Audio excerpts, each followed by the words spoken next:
കിട്ടിയ നീ എന്നെ പോലെ തരാം ചെങ്കളം മാധവ. ആ ഒരു ഡയലോഗ് എന്നല്ലട്ടെ, ഏതൊരു ഡയലോഗും കുറച്ച് മെനക്കെടുന്നുണ്ട്. ഈ ഒരു ഡബ് സ്മാഷിന് വേണ്ടിയിട്ട് ഞാൻ കുറച്ചധികം ഒന്ന് പ്രിപ്പയർ മീൻസ് കുറച്ചധികം സമയം ഒന്ന് രണ്ടെണ്ണം ചെയ്ത് ഒക്കെ ഡിലിറ്റ് ചെയ്ത് ലാസ്റ്റ് എനിക്ക് തോന്നിയത് ഏകദേശം ക്ലിയർ ആണെന്ന് തോന്നിയതാണ്ട് കയറ്റി വിട്ടെന്നുള്ളൂ. അതൊന്നും ശരിയായിട്ടൊന്നുമില്ല.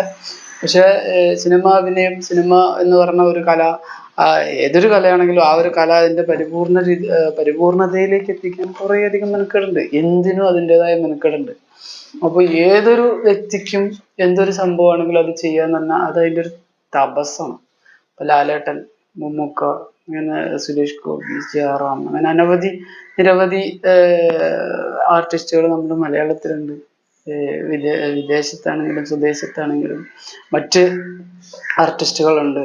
അവർക്കൊക്കെ പക്ഷെ ആ ഒരു പൂർണ്ണതയിലേക്ക് എത്താൻ ഒരുപാട് എന്തുണ്ട്, സഹായങ്ങളുണ്ട്. നിരവധി സഹായങ്ങളുണ്ട്.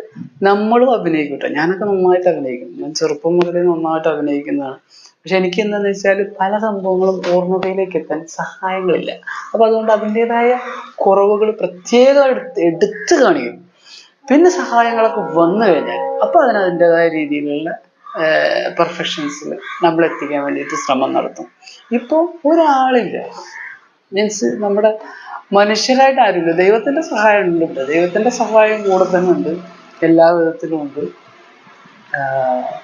ഈ ഒരു സംഭവം ഉണ്ട്. നമ്മൾ മനുഷ്യരാണ്, മനുഷ്യന്മാർക്ക് ഓരോരോ കലകളുണ്ട്. ഇപ്പൊ ഞാൻ എന്താണോ ഇഷ്ടപ്പെടുന്നത്, എൻ്റെ മാർഗം എന്ന് പറഞ്ഞാൽ തന്നെ ആത്മീയമായ മാർഗം. ഇത് ഇഷ്ടപ്പെടുന്നതുകൊണ്ടാണ് എനിക്ക് കുറേ പ്രതിസന്ധികൾ നേരിടേണ്ടി വന്നത്. കാരണം അതിൻ്റെതായ റൂട്ടിൽ പോകേണ്ടി വന്നു. ഇത് ഇഷ്ടപ്പെടാത്ത നീ അത് വന്ന് ഇഷ്ടപ്പെടുക എന്ന് പറഞ്ഞിട്ട് അതിലേക്ക് വിളിച്ചിട്ട് കാര്യമില്ല. ഇഷ്ടപ്പെടുന്നതിന് വേണ്ടി കഷ്ടപ്പെടാൻ നോക്കണം. ആത്മീയത എന്ന് പറഞ്ഞാൽ ചെറിയ സംഭവം ഒന്നല്ല. സന്യാസമാണോ എന്ന് ചോദിച്ചാൽ സന്യാസമല്ല. എന്നാൽ സന്യാസം അല്ലേന്ന് ചോദിച്ചാൽ അത് സന്യാസം തന്നെയാണ്. ഒരു ചില്ലറ പണിയൊന്നുമല്ല, ഒരു മെനക്കെട്ട പണി. ഈ ഓരോ സന്യാസികൾക്കും ഓരോരോ വിവിധ മേഖലകളിൽ വിവിധ രീതികളിലുള്ള സന്യാസം നടക്കുന്നുണ്ട്. അത് പല കാറ്റഗറിയിലുള്ള സന്യാസികളുണ്ട്. അതിപ്പോ ഇന്ന് നമ്മുടെ ലൗകികതയിൽ നിൽക്കുന്ന പലരും നാളെ സന്യാസത്തിലേക്ക് വരും. ഇന്ന് സന്യാസത്തിലുള്ള പലരും നാളെ ലൗകികതയുടെ പരമോന്നതയിലേക്ക് ഇറങ്ങി വരും. ഇത് രണ്ടും സംഭവിക്കും. ഇപ്പൊ ചില സന്യാസികളെ കണ്ടിട്ടുണ്ട്, അവിടെ പീഡനം ഇവിടെ പീഡനം എന്ന് പറഞ്ഞിട്ട് അറസ്റ്റ് ചെയ്ത് കൊണ്ടുപോകണം. അതേപോലെ തന്നെ ചില സാധാരണക്കാർ സന്യാസികളായി മാറുന്നു. ഇതൊക്കെ സംഭവിക്കുന്ന സംഭവമാണ്. പക്ഷെ സന്യാസം ചെറിയൊരു സംഭവമല്ല. അത് അതിൻ്റെതായ പൂർണ്ണതയിലേക്ക് എത്താൻ വേണ്ടിയിട്ട് ഓരോരുത്തർക്കും തപസ്സുണ്ട്. ഞാനും തപസ്സുണ്ട്.